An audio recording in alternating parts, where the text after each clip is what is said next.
Man, I just had to go downstairs and wipe my face because I'm gonna keep it real. I cried. I cried this segment. It felt too real. I got emotionally invested. Say whatever you want. You could say I'm a baby or whatever. But when I saw this scene, I cried because it felt real. It stung. It really stung. And I feel like this, once again, goes along what I have been talking about since the first episode. Since I began talking about Oshinoko, that Aka, the animators, and everyone that's working on this series, everyone, even the artists, they like to talk about difficult subject matters. They don't shy away from it. They will just do it. And I respect it, because stuff like this does need to be talked about, because obviously Oshinoko is getting popular. It is popular. And I'm so happy Oshinoko is popular, for people can see this and see like, yeah, one little message could really just be the tip of the iceberg that slowly is a domino effect that leads people to this situation. And it's a dark subject matter that people do not want to talk about, they don't want to think about, and I want to do a little FYI. I don't know all the details, but I do know that the events of this with Akane is based on a real life event. Like I said, I don't know all the details, etc., when it happened, whatever, but I have known for a while that this is based on a real event. So, take that however you want. But I do think it's very fascinating that Aka added it in to, once again, kind of do, commentary and comment on just the darkness of the whole industry as a whole. We've seen it with idols, we've seen it now with this, we've seen it just with how a little bit of YouTubing is, just everything about it. We've seen kind of a little bit of darkness here and there, and just how things are done, and I really do respect that, this wasn't toned down in any way. I feel like, actually, the way this scene was done was dramatized even more to really just hit home on what this really can do to someone, and I want to dive into that. I feel like one of the big things that this episode really nails properly is the anonymous nature of the people online, and how they don't realize one little comment can really just destroy someone to the point to where they lead into the scene where Akane was at the end. And, like, I just, look at this segment, by the way. Like, this segment is just so godly. Like, you see how she's in bliss, and then as she's in bliss, you just see, like, she's smiling, and then it just cuts to just absolute sadness, the rain, the tone. It is just a beautiful transition, and a sad transition.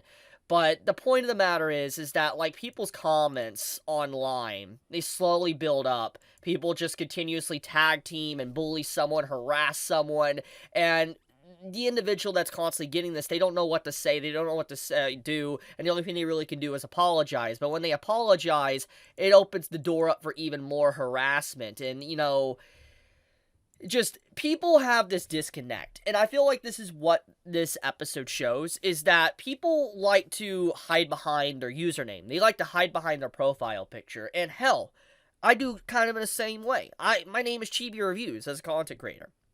I want to bet you most of you don't know my real name. It's Jacob. And when you think about that, it's like people are easily able to have a wall, a disconnect from everyone, because they are anonymous. They're able to have their own username, their own personality online. They don't even need to show their real personality. They could be an absolute saint or a devil, so to speak. It just depends on what the person is feeling at that time, because of just how you can be anonymous on the internet.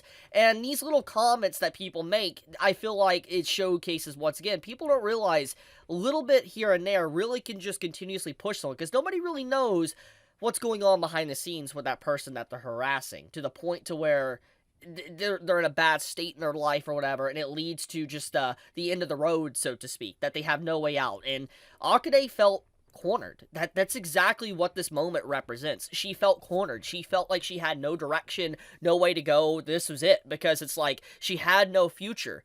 She had people that thought that were her friends as well even turn against her. Like, this entire segment as well, I feel like when people start chipping in and commenting from her middle school, high school, and all that, saying like, oh, she was like a nympho, like this little segment right here, I feel like, once again, this goes along with what people do in real life. And once again, I respect the fact of just how realistic this is. It's like, you have people that, were just happen to be in the same workplace or the same school as someone that starts getting harassed. And then they decide to say that they should be able to chip in and say, like, yeah, this person was always, a bad person or a nympho, whatever. Just throwing these accusations out for no reason and throwing people under the bus just for they can feel like they're important or relevant, so to speak. That's what people do. And people, let's be honest, are clout chasers. People like to be clout chasers. And a lot of people at first might start off as genuine criticism. Eventually, that genuine criticism turns into clout chasers that are just trying to absolutely destroy someone because they just get the happiness that they're getting all the upticks and likes or whatever, or viewership or retweets, whatever. It is a very realistic thing, and humans are like this. And I've seen this personally over the years. I think everyone that has been online has seen this to a degree, and I know there's going to be a lot of people that are not going to like this episode because of just how real it got. And since I'm actually on this image, I was going to start this video off with a meme of Akane's feet. I was actually going to start off with the video with this, like showing maybe a brief little clip of it, and I was going to say I might have to reevaluate my best girl. Hell, I even made a post of it, actually, and I was going to do this, like, as the beginning segment.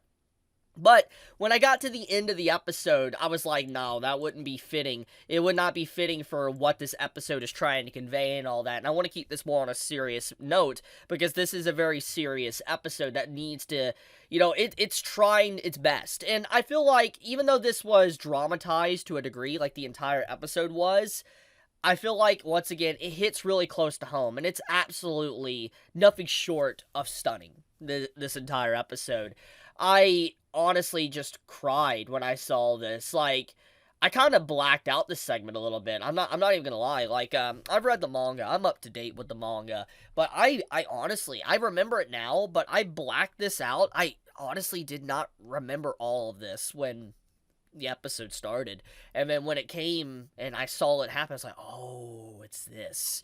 And I was just like, oh, yeah, this happens. And I blacked it out because of just how dark the content was. And, oh my goodness. Like, this segment as well, I feel like, is a very fascinating one. It goes along with just, like, the anonymous nature of people and the disconnect and how people could just say anything they want or accusations against someone, and obviously that will label an entire character. Like, let's do a good example here.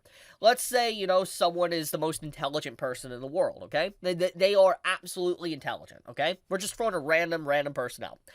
And they decide to do one mistake. They make one mistake. Maybe they trip and fall, okay? They trip and fall, they hit their face on the ground, okay? And yeah, it's funny. There's memes that come out about it.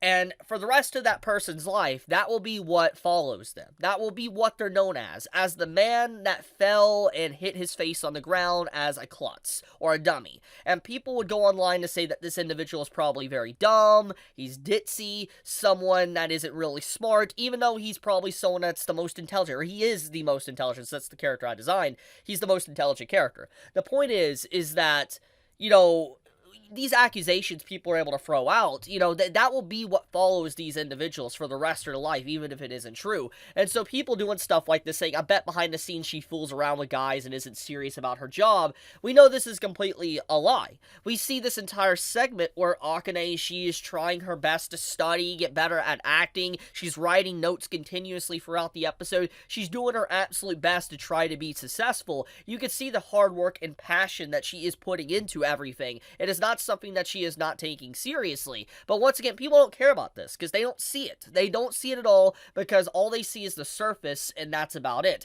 Which goes along with what Aqua said in the middle of the episode, is how, like, it's easier for people to lie, put on a facade, so to speak. It's kind of what, I did in the first episode. She had a mask, a fake smile, etc. And this is kind of the big thing, is having a disconnect as well with the character. And that's another direction that this episode was trying to showcase. Just as how much there is a disconnect because of the anonymous nature of online, people that act as characters, like, for instance, like, if you're playing a character like, Joker, and, you play Joker, you can try to disconnect, say, yeah, I'm playing as this character, but I'm not really this character. But there is actors that obviously push that line, which I guess Joker wasn't a good example, because a lot of people that play Joker really do push that line. But the point is that there's always actors that have this disconnect. It's just a character, it's not really them. And in this case, what Aqua is trying to say about everything is that in normal methods of TV shows, etc., you would assume all of it's fake, it's staged, etc., which would result in people having a mask and a facade. It wouldn't really technically be them as a person. But since this is actually more realistic and less scripted than he actually realized, it means a lot of the people within this show are actually showing their true colors. They're showing who they really are, what they're trying to do, and they're more open to personal attacks and being absolutely destroyed online. And so there isn't that barrier or that buffer to protect them from all of that criticism and just outright harassment that the internet or anyone else can actually give them if they're not ready for it. And that's obviously what happened. Another example of all this actually is Joffrey. If anyone knows Joffrey from Game of Thrones, I think everybody does. But FYI, if you're unaware of this, you know, the actor that played Joffrey, to this very day, he gets harassed. And you're probably wondering why. Well, because he was so good at Joffrey in Game of Thrones, people didn't disassociate him from, you know, the character. For instance, people assume the actor was Joffrey, that he was an absolute human scumbag. That's what people think and what people have done. I know that sounds crazy, but people do that, and it just goes to show that how serious people take this. They get so terminally online and ill that they're willing to go that far just to absolutely see no disconnect from the character or the person. And so even if you try to have a barrier, so to speak, it doesn't always work. And so it's just like one thing leads to another, like a domino effect, and it can really just destroy someone's life. These little things, these little comments, and because people don't really take responsibility because they don't need to take responsibility because it's just how the internet is, it leads to situations like this. There's a lot of examples in real life. I could think of a name on the top of my head, but for the sake of the video, I'm not, because I don't want to bring up sad stuff. But there's a lot of examples of just this alone to where it's real. And people don't think about what they're saying, and they never will care or take responsibility because, once again, they're just an anonymous individual that doesn't have a face. And they can just get away with it. It's sick. And once again, if people get upset with this episode, I honestly think let them get upset. They should, because this episode was meant to show the cruelty of just what the internet can actually do to people and completely dismantle and destroy someone's life. But I'm going to leave it at that. I didn't expect to get into such a heated and dark topic for today, but it still needed to be talked about, which is one of the big reasons why I love Oshinoko. I love how it, you know, makes me emotionally invested within its story. I love any series that does that. It's why I love Tokyo Ghoul. Anything that really gets me emotional and really heated up, I think is doing a good job, and it's very clear that Oshinoko is really doing such a good job with it. I'm so happy that this is the series, the anime, that got popular for this season, because it is talking about these topics that people are actually starting to become a little bit at least more aware of. So, yeah, but I want to wrap up the video there. Thank you so much for watching. If you enjoy my content, please subscribe. It does help me out a lot. And with that, Chibi out.